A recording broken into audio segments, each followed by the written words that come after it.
ভারতবর্ষের স্বাধীনতা আন্দোলনে মাদ্রাসা থেকে ঝড় তুলে ইংরেজদেরকে আমরা 7 সমুদ্র 13 নদী পার করেছিলাম। বলছেন যে মাদ্রাসায় কি হয়, মাদ্রাসা বন্ধ করে দেওয়া উচিত। মাদ্রাসাতে যারা পড়াশোনা করেন তারা দেশপ্রেমিক হন, তার প্রমাণ হচ্ছে যারা মাদ্রাসায় পড়েছেন প্রায় 53,000 মাওলানা এ দেশ স্বাধীন করতে গিয়ে রক্ত দিয়েছেন। ভারতবর্ষে একজনও বাংলাদেশি যেন না থাকে তাদেরকে চিহ্নিত করে কেন্দ্রীয় সরকারের মাধ্যমে ভারতের আইন প্রণয়ন করে তাদেরকে বাংলাদেশে পাঠানো হোক।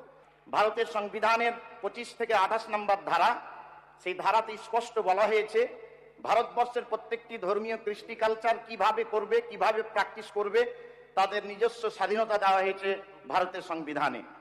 কিন্তু কিছু বিষয় আমরা লক্ষ্য করেছি, এ সরকার আসার পরে কিছু পজিটিভ দিক আমরা আশা করছি 1 মাসের মধ্যে, যেমন বিরোধী দলের প্রত্যেকটি এমএলএ-কে ডেকে প্রশাসনিক মিটিংয়ে তাদেরকে বলবার অধিকার দিয়েছেন, এলাকার সুবিধা অসুবিধা তুলে ধরবার অধিকার দিয়েছেন, তার জন্য ধন্যবাদ জ্ঞাপন করছি। কিন্তু পক্ষান্তরে কিছু বিষয় কিছু মাননীয় মন্ত্রী এবং কিছু বিধায়ক এবং কিছু সাংসদ একটি সম্প্রদায় সম্পর্কে ন্যারেটিভ প্রচার করছেন, আমি মনে করছি সেটা দৃষ্টি আকর্ষণ করা প্রয়োজন বোধ করছি। আমি ভারতের সংবিধানের 25 নম্বর ধারাতে যেমন অধিকার দেওয়া হয়েছে, আমি মাদ্রাসা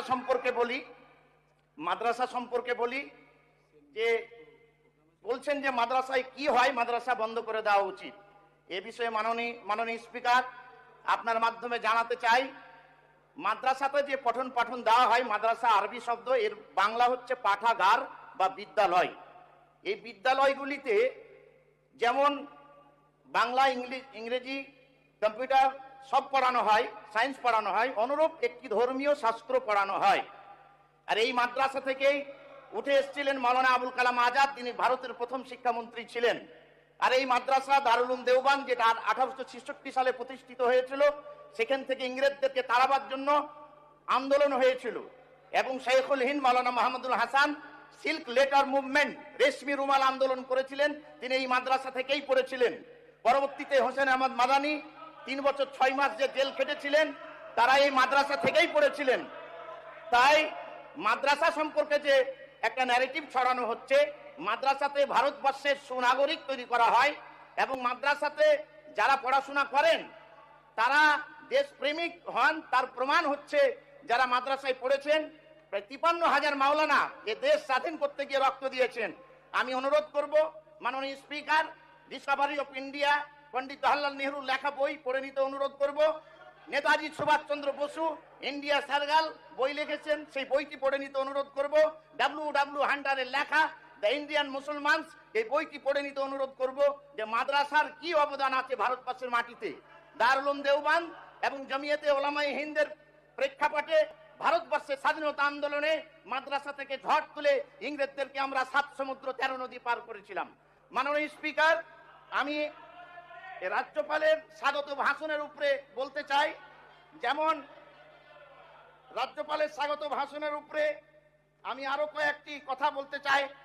তিনি ভাঙন সম্পর্কে, ভূমিক্ষয় সম্পর্কে বলেছেন, তবে মালদা এবং মুর্শিদাবাদ এবং নদিয়া জেলার কথা যদি ভাষণে থাকতো আমার খুবই ভালো লাগতো। মাননীয় স্পিকার, তিনি নারী সুরক্ষার কথা বলেছেন, তার জন্য আমরা গর্বিত এবং এই সরকার অন্নপূর্ণা যোজনার মাধ্যমে নারীদেরকে সশোষিত এবং সম্মানিত করেছে, ধন্যবাদ জ্ঞাপন করছি। পূর্বের সরকারও করেছিলেন এবং এই সরকার করেছেন। তার সঙ্গে নারীদের জন্য যে ফ্রি বাসের ব্যবস্থা করেছেন, আমি এখানে অনুরোধ করব, আমার মনে হয় যে যারা চাকরিরতা এবং উচ্চ বেতনভুক্ত সে সমস্তকে ফ্রি না করে যারা ফ্রি পাওয়ার যোগ্য তাদের জন্য ফ্রি করলে আমার মনে হয় ভালো হয়। মাননীয় স্পিকার, আমি বর্ডার নিয়ে মাননীয় রাজ্যপাল যে ভাষণ দিয়েছেন, আপনার সময় শেষ হবে 1 মিনিট। বর্ডার নিয়ে মাননীয় স্পিকার যে ভাষণ দিয়েছেন স্বাগত জানাচ্ছি।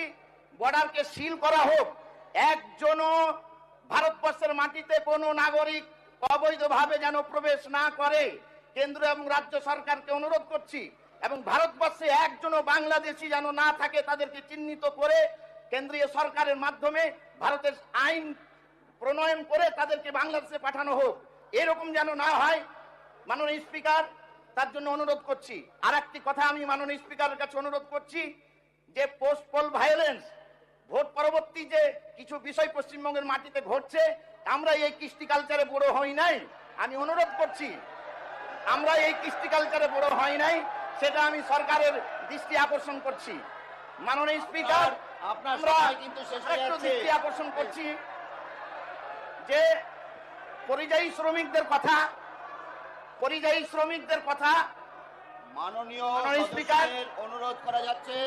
হ্যাঁ, রাজ্যপালের পরিযায়ী শ্রমিকদের ভাষণের কথা ব্যাপারে যখন বলা আলোচনা হয়েছে, হচ্ছে, বাইরের বিষয় কিন্তু যতটা না মাননীয় জানা রাজ্যপালের ভালো। ভাষণে যে বাঙালিরা ভারতবর্ষের বিভিন্ন জায়গায় যারা কাজ করেন, নির্যাতিত নিপীড়িত হয়েছেন বাংলা বলবার জন্য, বাংলা ভাষা বলার জন্য, তাদেরকে বাংলাদেশি চিহ্নিত করে তাদের উপরে যে নির্যাতন করা হয়েছে, এই বিষয়গুলি দৃষ্টি আকর্ষণ করছি।